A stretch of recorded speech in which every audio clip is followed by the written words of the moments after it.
Რა ვისაუბროთ გლობალურ ბიზნესზე და ჩვენი საუბრის პირველი თემა შეეხება T-Mobile-ს, რომელიც არის ყველაზე მსხვილი სატელეკომუნიკაციო კომპანია პლანეტაზე. ის ძირითადად ამერიკაშია წარმოდგენილი, მაგრამ მსოფლიოს მასშტაბით ოპერირებს და ამერიკის იუსტიციის დეპარტამენტმა მას მწვანე შუქი აუნთო მორიგი მცირე ზომის კონკურენტის შესყიდვაზე. ეს არის US Cellular, რომელიც უფრო მეტად რეგიონულ, რურალურ, ასე ვთქვათ,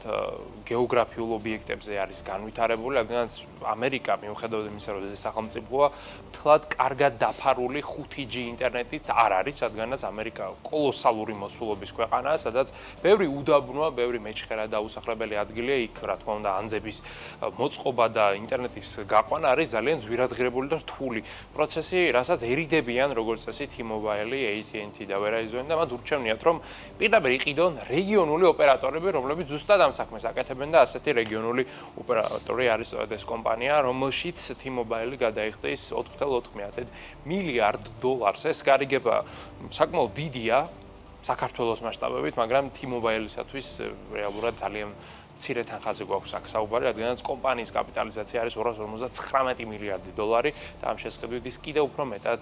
გააფართოვებს თავისი დაფარვის ზონას. საინტერესო გარიგებას აანონსებს კორეული Samsung Electronics-ი, რომელმაც გადაწყვიტა ჯანდაცვის სერვისების პროვაიდერი ამერიკული კომპანიის X-Health-ის ყიდვა, X-Health ესე იწერება, მაგრამ ძალიან უცნაური გამოთქმა აქვს ამ კომპანიას. ის არის ძალიან მრავალპროფილური სამედიცინო ტექნოლოგიების მიმართულებით ოპერირებს და აქვს საკუთარი ციფრული ჯანმრთელობის ეკოსისტემა და რეალურად აქ შედის როგორც ტრეკერების ინფრასტრუქტურა, ანუ სხვადასხვა მოწყობილობების მიერ ჯანმრთელობის სერვისების ჯანმრთელობის პარამეტრების აღრიცხვა, აგრეთვე ტელემედიცინის გარკვეული სერვისები და ასე შემდეგ, მოკლედ კომპანია, რომელიც ჯანდაცვის ტექნოლოგიების მიმართულებით ოპერირებს. ხოლო Samsung არის აგრეთვე კომპანია, რომელიც ფლობს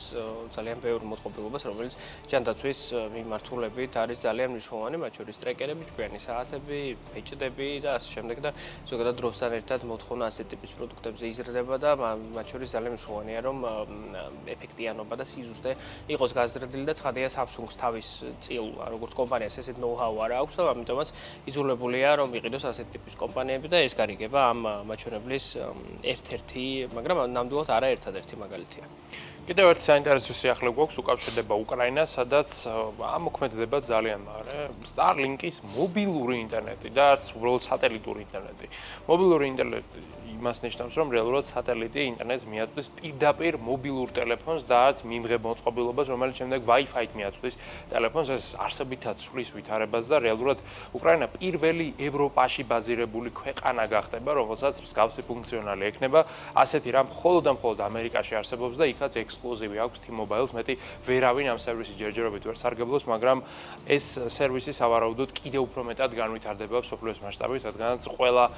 სატელეკომუნიკაციო კომპანიას უნდა რომ ასეთი სერვისი ჰქონდეს და მარტივად რომ ვთქვათ, სატელიტური ინტერნეტი მუშაობს იქ, სადაც ტელეფონი ვერ იჭერს. მარტივად რომ ვთქვათ, აი თუ კი ადამიანი აღმოჩნდება მთაში ან უდაბნოში ან სადაც უბრალოდ ტელეფონი ვერ დაიჭერს, მას მაინც ექნება წვდომა ინტერნეტთან, ვინაიდან ის ინტერნეტს მიიღებს არა ანძებიდან, არამედ კოსმოსური სატელიტიდან და ეს არსებითად ცვლის ტელეფონის გამოყენებას და ნუ უკრაინისათვის ეს კრიტიკულად მნიშვნელოვანია, რადგანაც ქვეყნის სატელეკომუნიკაციო ინფრასტრუქტურა არის დაზიანებული, მის აღდგენას უნდა მილიარდობით დოლარი, ძალიან დიდი დრო, ეს დრო უკრაინას არ აქვს, ქვეყანას სჭირდება ინტერნეტი და ინტერნეტის მიწოდებას ამჟამად სწორედ Elon Musk-ის სტარტაპი უზრუნველყოფს. Elon Musk-ს აქვს კიდევ ერთი კომპანია, კიდევ რამდენიმე კომპანია და მათ კოლაბორაციის შესახებ უნდა მოვყვეთ, მოკლედ Tesla-s ავტომობილებში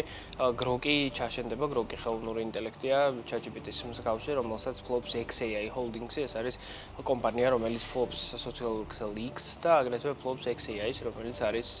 ხელოვნური ინტელექტის კომპანია და ახლობთ იგივე რაც არის OpenAI და როგორც ჩანს, მოკლედ Tesla-ში გამოჩნდება ახალი OS-ი, პროგრამული უზრუნველყოფა, რომელიც ისედაც არის Tesla-ში, მაგრამ მას დაემატება Grok-ის ფუნქციონალი, Grok-ი შეითავსებს ყველაფერს, ხმოვანი ასისტენტი დაწყებული, იქ რაღაცა რუკების მართვის და უშუალოდ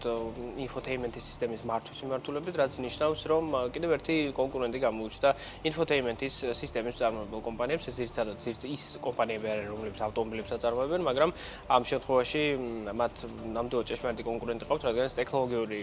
პლატფორმაა და გაცილებით უკეთესად იქნება მორგებული ალბათ ადამიანის და მძღოლის სურვილებს და საჭიროებებს, რასაც ვერ ვიტყვით ტრადიციულ ინფოთეინმენტ სისტემებზე. უმეტეს შემთხვევაში ისინი არ მუშაობს ისე, როგორც უნდა მუშაობდნენ, რადგან ისინი არ არის შექმნილი ტექნოლოგიური კომპანიების მიერ, არამედ შექმნილი არის საავტომობილო კომპანიების მიერ, რომელთაც კარგად გამოძიეთ ავტომობილების შექმნა, მაგრამ ხშირ შემთხვევაში არ გამოძიეთ პროგრამული უზრუნველყოფის შექმნა.